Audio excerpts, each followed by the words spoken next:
If you want to change avatar on iPhone 17 Pro or Pro Max, then first of all we need to go to settings.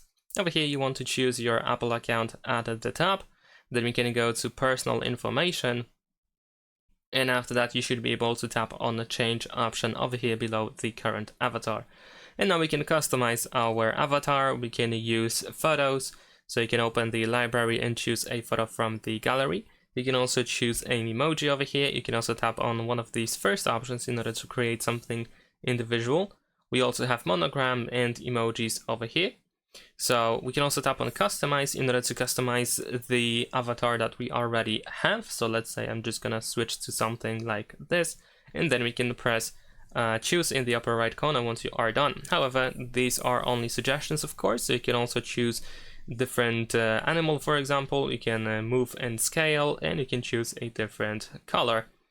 So let's press choose, and then this check in the upper right corner. You can also choose the poster afterwards. I'm gonna choose the same one that will be matching the avatar. And at first you might see that the avatar has not been updated, but after a couple of seconds, maybe even a minute or so, it should be actually updated. Thanks for watching, leave a like and subscribe.